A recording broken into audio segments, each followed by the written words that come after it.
उन्हाळा सुरू झालाय तर वाळवणाची सुद्धा सुरुवात करूयात आपण मस्त सांडग्यांपासून। भाजीला काही नसेल तर पटकन हा सांडगा खूप उपयोगात पडतो। म्हणूनच आज मी तुमच्यासोबत वाळवणाची पहिली रेसिपी म्हणजेच मस्त मटकीच्या डाळीचे सांडगे तुमच्यासोबत शेअर करणार आहे। आता जेव्हा हे सांडगे आपण बनवतो त्यावेळेस खूप सारे प्रॉब्लेम्स येतात। डाळ कोणती घ्यायची, तिखट मीठ किती प्रमाणात वापरायचं, कसं हे सांडगे स्टोर करून ठेवायचे आणि सांडगे बनवत असताना हाताची जी आग होते ती कशी घालवायची।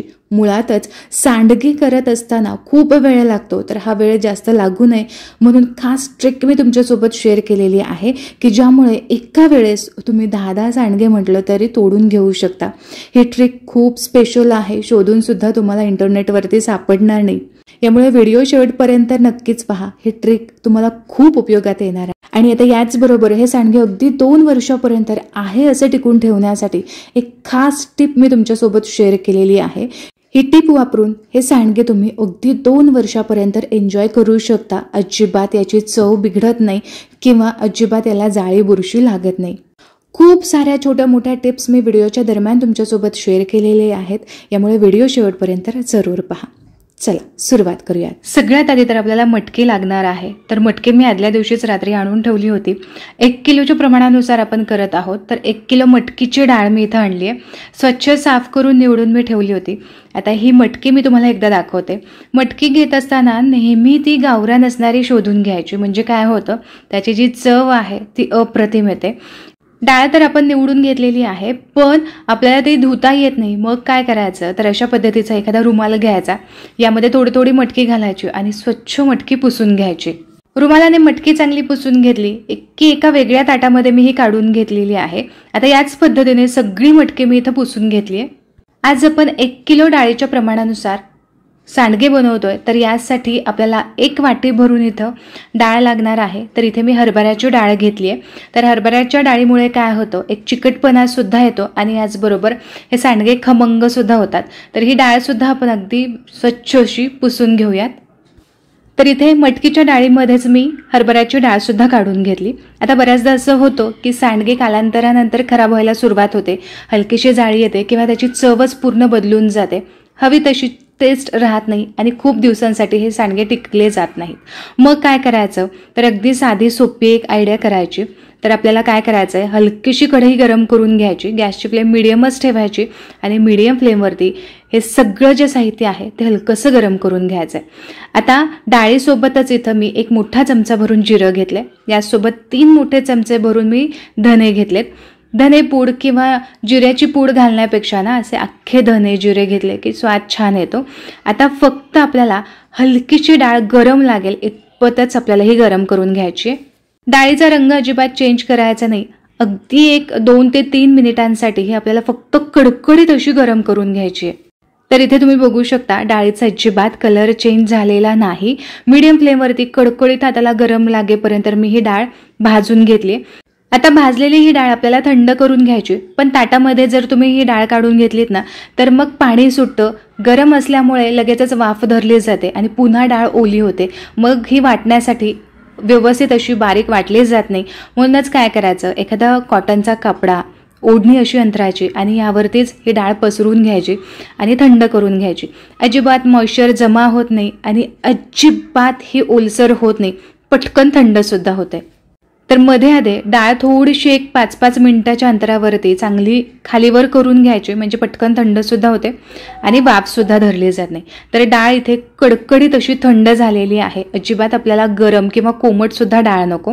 डाळ चांगली थंड झाली आहे, आता ही आपल्याला वाटून घ्यायची। आता डाळ जर प्रमाण तुमचं थोडंसं मोठं असेल, जास्त असेल तर मात्र तुम्ही गिरणीतून थोडीशी जाडसर अशी दळून आणली तरी सुद्धा चालेल किंवा मिक्सरच्या भांड्यामध्ये अगदी आरामात जाडसर अशी दळली जाते।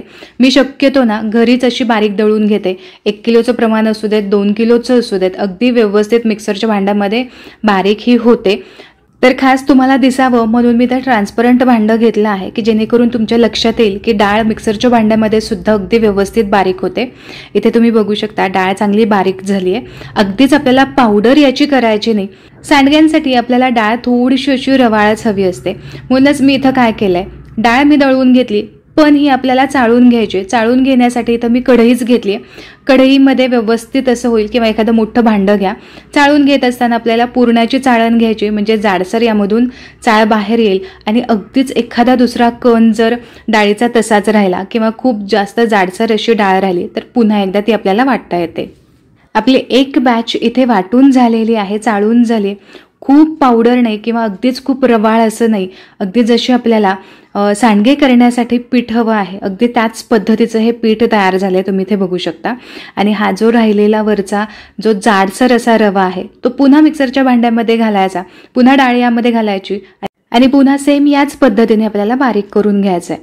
आता इथे संपूर्ण डाळ जी आहे ती बारीक करून झाली आहे. आता इथं मी कढईत घेतली आहे, कारण कढई थोडीशी मोठी आहे माझी, त्यामुळे कढईमध्येच मी पीठ मळून घेणार आहे. तुम्ही इथे बघू शकता हलकंसं रवाळ असं हे पीठ दळलं गेलंय. आता इतर तयारी करून घेऊयात. तर इथे आपल्याला भरपूर लसूण लागणार आहे.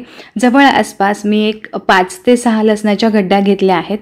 आता लसणाची आपल्याला चांगली बारीक अशी पेस्ट तयार करून घ्यायची, कारण लसणाचा फ्लेवर या सांडग्यांमध्ये खूप छान येतो. त्यामुळे अगदी बारीक अशी पेस्ट करायची, अजिबात जाड हा लसूण ठेवायचा नाही. सुरुवातीला असाच हा लसूण मी फिरवून घेतला. आता यामध्ये थोडंसं पाणी घालूयात, म्हणजे अगदी बारीक अशी पेस्ट तयार होईल. तर चांगली बारीक अशी लसणाची पेस्ट आपली तयार झाली. आता दुसरी तयारी सुद्धा करून घेऊ. तर इथे आपल्याला भरपूर कोथिंबीर चिरून घ्यायची. तर जवळ आसपास मी इथं 2 मूठ भरून कोथिंबीर घेतलेली आहे, चांगली बारीक अशी चिरून घ्यायची.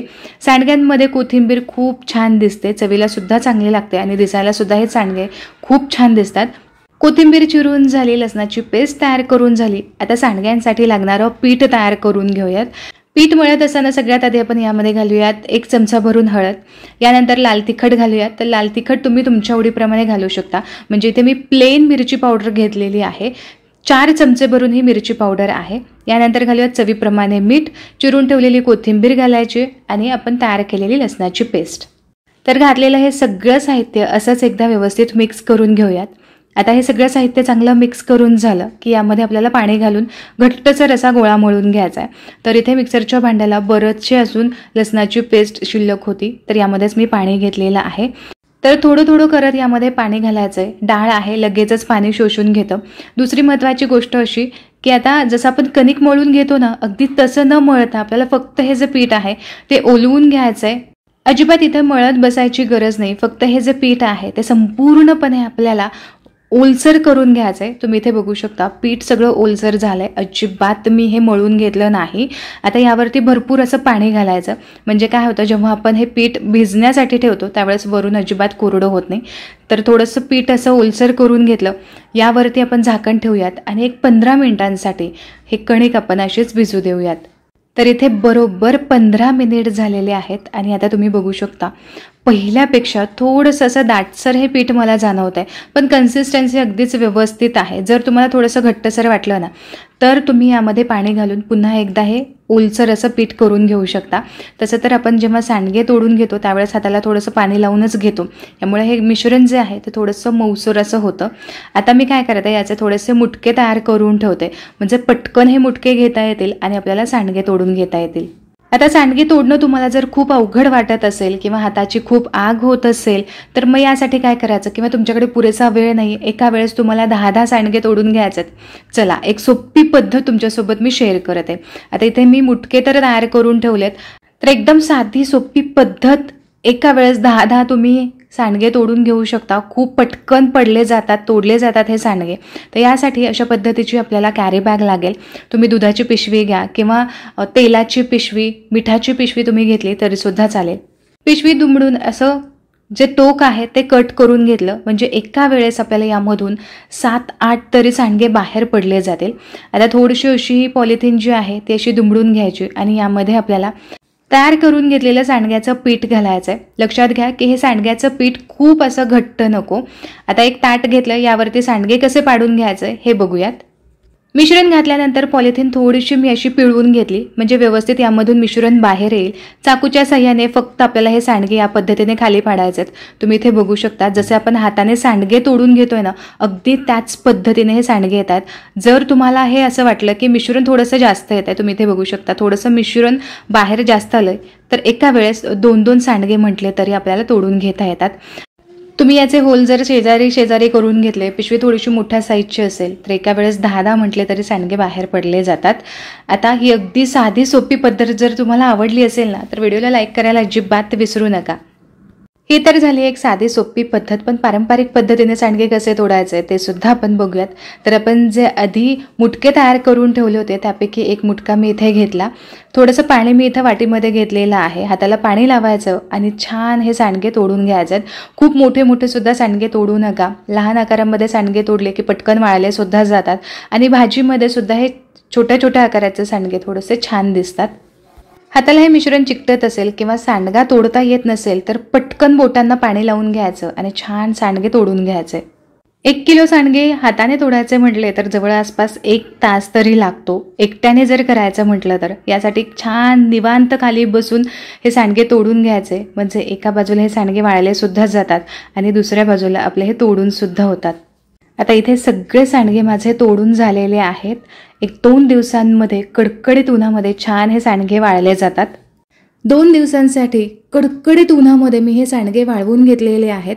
तुमच्याकडे अशी काही सोय नसेल उन्हाची तर तुम्ही फॅनखाली सुद्धा 1 दिवस फॅनखाली सुकून घ्या आणि 2 ते 3 तासांसाठी तुम्ही उन्हामध्ये हे वाळवून घेतलेत तरीसुद्धा चांगले खडखडीत असे हे सांडगे वाळले जातात आणि अगदी 2 वर्षांपर्यंत हे आहे असे टिकतात. हवाबंद डब्यामध्ये हे ठेवून द्यायचे आणि महिन्याभरासाठी जेवढे सांडगे तुम्हाला हवे असेल तेवढे छोट्या डब्यामध्ये काढून घ्यायचे. तर अशा पद्धतीने जर तुम्ही सांडगे बनवले, स्टोअर केले तर अगदी 2 वर्षापर्यंत हे सांडगे आहे असे टिकतात. चवसुद्धा बदलत नाही. आशा करते की वाळवणीचा हा पहिला पदार्थ तुम्हाला खूप आवडला असेल आणि तुम्ही नक्की ट्राय कराल. व्हिडिओ आवडला असेल तर व्हिडिओला लाईक जरूर करा. पुन्हा व्हिडिओ याच्याच एका मस्त रेसिपीसोबत. तोपर्यंत स्वस्थ रहा आणि मस्त मस्त खात रहा.